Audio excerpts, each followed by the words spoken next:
is Hidden Killers with Tony Bruschi. Here now, Tony Bruschi. Every now and then a story comes along that forces you to step back and look at every decision that was made by the people in power and ask, how did anybody think this was going to end well? That's the case we're talking about. The Morgan Geyser case has reached that point. Some may say it reached that point a long time ago. We are now just reaping the rewards. Don't fear the reaper. Pardon the pun. We now know who she was with, why she ran away, and how easily she slipped out of the system that was supposed to contain her. What officials have uncovered since she was caught, and what happens next. And the picture that emerges isn't just disturbing, it's infuriating. Let your infuriation be heard in the comment sections here on our YouTube channel. If you're listening to the podcast, just look up this same title on our YouTube channel and let us know your thoughts. Just go to Hidden Killers with Tony Bruschi on YouTube and you will find us, and that's where you can leave your comments. Please hit subscribe while you're there if you're not already subscribing, so you don't miss out on our commentary and coverage on this and the many cases we cover for you right here. So let's start with the freshest part of this story, because this is what sets the tone for everything that follows. When police finally found Morgan Geyser hours after she disappeared from a supposedly supervised group home, she wasn't wandering confused through the woods or sitting alone somewhere having a mental break. She wasn't calling for help. She wasn't panicked. She was asleep behind a truck stop in Posen, Illinois, more than 150 miles away, just south of Chicago, with a fully grown adult man, a man who has now stepped forward to say very casually that she ran because of him. This man, identified in multiple reports as Chad Charlie Mecca, is roughly in his late 30s to early 40s, depending on the outlet. He claims he met Morgan at church. He claims he had nothing to do with planning her escape, and yet somehow, by total coincidence, he ends up sleeping beside her behind a gas station after she cut off an ankle monitor and flees a state-run facility. And not only that, he also says he believes she ran because they were going to separate us. He says she was afraid the group home was going to put limitations on their relationships. Well, you should be afraid, because that's what it's supposed to do. That's why she's there. You should probably be in one too, I'm going to take a wild guess at. Let me repeat this. A 22-year-old woman with a history of delusion-fueled violent behavior, placed on supervised release, somehow formed a close enough bond with an older man that identifies as a woman that she allegedly ran away because she believes staff were going to keep them apart. I know it's a lot. That alone should have been caught months ago, if they were so closely monitoring her activities as they were supposed to by court mandate. That alone should have shut down her release plan before it ever got off the ground. But here we are. Mecca was arrested for criminal trespass and giving police a false name. He's out now, and he's talking, and his version of events paints a picture of someone who had far more access to Morgan than any responsible supervised release program should have allowed. If the state truly believed she was low risk enough to live in a neighborhood filled with families and children's, but still needed 24/7 supervision, how in the world did she form a relationship like this, let alone maintain it? That brings us to the moment of capture. When officers confronted her, Morgan did what people do when they know exactly what they're doing. She lied. She gave a fake name. She tried to conceal her identity. And only when pressed further did she tell officers that she had done something really bad, instructing them to just Google me.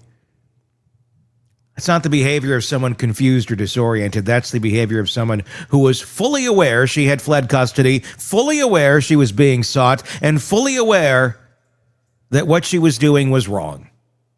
This alone shatters a narrative that some people want to cling to, the idea that she was in a fog or struggling with disorganized thinking or unaware of her actions. No! She knew.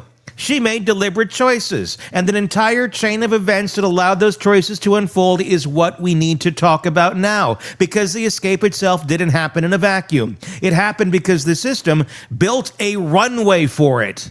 Let's walk through the timeline, because it's kind of damning.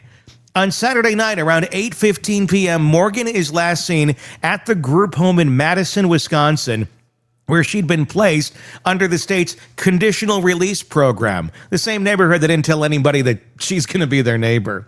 This placement was on Crunkle Drive, a residential neighborhood with houses, families, children playing in yards, people walking dogs, and not one of those people had any idea that a woman who once nearly murdered a child to satisfy a hallucinated figure was living amongst them.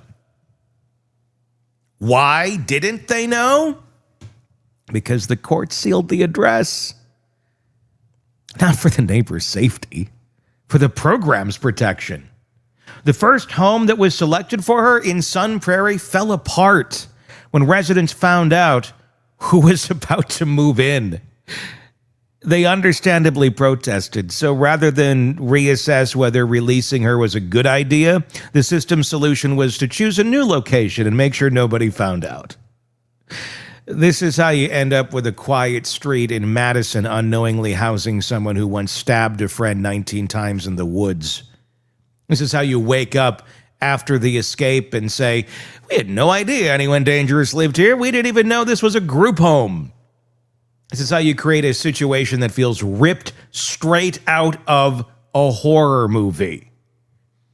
In a lot of ways, it feels like Halloween. Michael Myers. He's escaped. Well, who thought it'd be a good idea to put him in a group home in the middle of a neighborhood with an ankle monitor? Well, that piece of plastic, that's going to do well. You do realize this is the person who thinks there's a fictional creature calling her from the woods to murder children. Oh, that was a long time ago. She's better. She's not. She's a danger to herself and she's a danger to others. Let's stop playing pretend here. Because who's the crazy one? When you set her up in a situation like this and hope nothing bad happens, who's the crazy one? The one who sees the Slender Man in the woods? Or the one who sees a fully rehabilitated, sane, non-dangerous woman?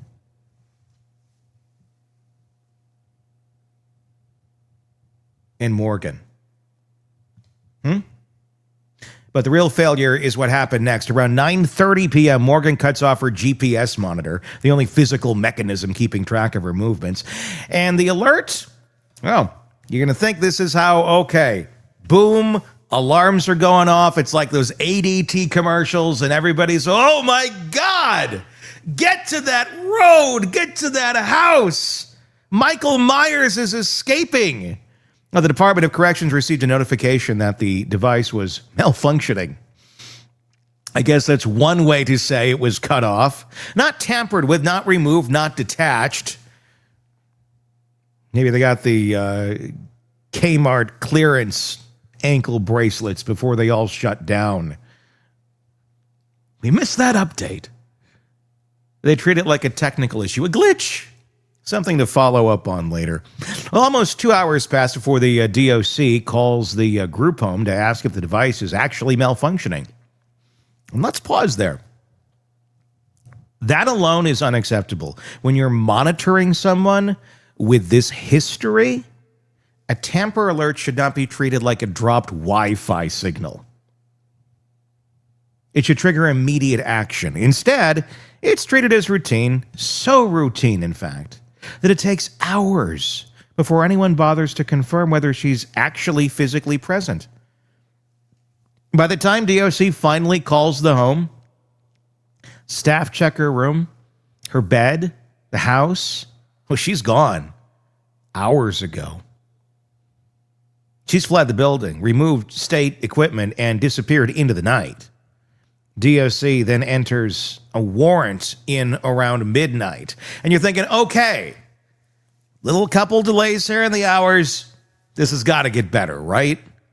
Because this isn't really Halloween Part 48. Welcome to Wisconsin.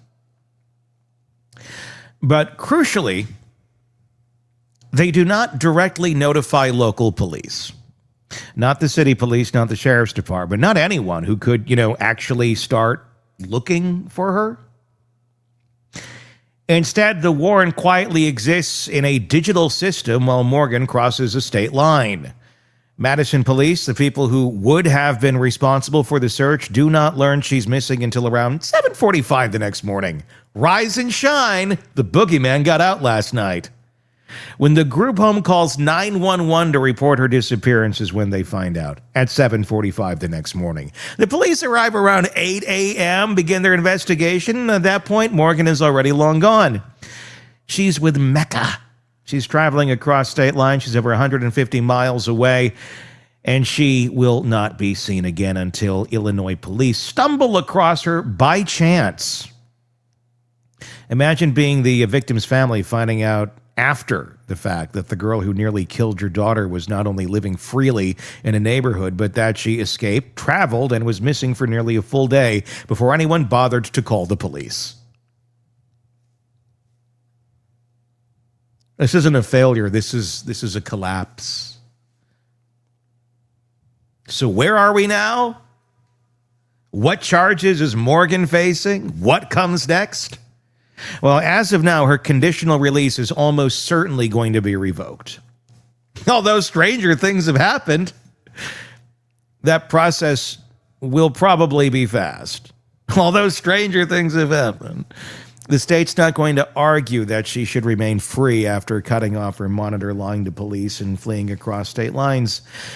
So we return to Wisconsin under guard after waiving extradition, which she did quickly, and a judge will hold a revocation hearing. That hearing will almost certainly send her back to a locked psychiatric institution, likely for years, until Slenderman H2O comes out, and we do this all over again, except it's a different house with different teenagers and a different individual that she travels with. There will also be new charges for escape, though because she was under civil commitment rather than a criminal sentence, the legal definitions get kind of murky. She could face new consequences for giving a false name to police, but the bigger fallout is going to land on the adult man that she was with, the group home she escaped from, and the state agencies responsible for monitoring her. Charlie Mecca, the man with her in Illinois, was charged with trespassing and obstructing identification. That could escalate depending on what investigators uncover about his involvement. He denies planning the escape, but he admits they were close. Close enough that she believed her future in the group home was incompatible with their relationship. That should alarm every person listening to this. It means that while the state believes it had a handle on her risk, she was forming attachments, making decisions, and crafting plans without supervision catching any of it. The group home, for its part, is under intense scrutiny as well. The staff's delay in reporting, their inability to secure her movements, their failure to prevent her from leaving with an adult male, the lack of vigilance in monitoring her mental state, that's going to be investigated heavily, hopefully. We're watching. The Department of Corrections is also being grilled for their handling of the GPS alert, treating a tamper alert as a device malfunction for someone with this history is unjustifiable. The entire purpose of that monitor is to detect tampering, and yet it took hours to act. And even then, the action was incomplete. Police were not notified until the next day. What does that tell us? That this probably isn't an isolated incident. When you see this level of decay, this level of rot, this level of slow response, this level of, oh, this is how we do it. This is how we do it. It's probably a pattern. This is probably how they respond to most ankle monitor alerts, just like this. Because to believe otherwise would be to believe that every single one of these steps that we're all looking at and being outraged by for their utter failure in follow through, and every single one of these, they're all outliers. Those ain't good odds. That's more likely us over here being shocked at the reality of how our systems function. And it ain't good, kids. It ain't good. So we can be shocked all we want, but I'm going to guess this is probably the norm. Probably not the outlier that, oh my gosh, you respond like this to this and that one, but this one you do this? No, it's probably they're all like this. They're all, yeah, I'll get around to it. Or, okay, I'm trying to act as quick as I can. There's only one of me, and this really should be a 10-person job. It's one of those two. Or kind of a mix, who knows? Politicians are already calling for reform. Legislators want hearings. Some are pushing for mandatory neighborhood notification when individuals with violent histories are placed in group homes. I bet a lot of people thought this already how it worked. Yeah, surprise. Others want changes on how NGI, not guilty by reason of mental disease or defect, used to be just called not guilty by reason of insanity, that's the I, releases are handled. Some are demanding more transparency from DHS. Others want entire policies rewritten. Meanwhile, and maybe this is good, maybe this will raise some awareness for some things that need to get fixed and changed, as long as their attention span can last more than the 5-day news cycle that this story has. Maybe we can get some of these things changed and call this dumb luck that this didn't turn into some other sort of homicidal maniac situation that could have been prevented. You caught her? Let's take a look here. What can be changed so this doesn't happen again with her or someone else? Meanwhile, the Department of Health Services is moving quickly to damage control mode. They're reviewing every step of their release plan, how it was approved, why red flags were dismissed, how outside relationships weren't caught, why she continued to have access to individuals who could influence her emotionally. Reports show they are preparing internal presentations on where staff failed, what decisions need reevaluating, and how to prevent something like this from happening again. Well, that sounds all lovely and well. You need somebody else to come in and do this shit. Internally, sorry. Again, thinking you've probably known this has been a problem for a while. Someone else needs to come in and blow this shit up and fix this.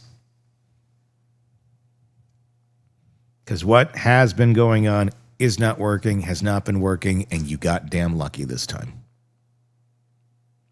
And the only reason everybody's paying attention to this is because it's a high-profile case.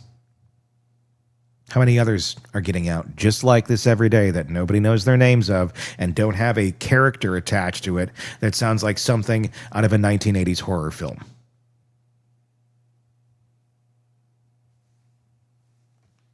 Just saying. Probably been a problem.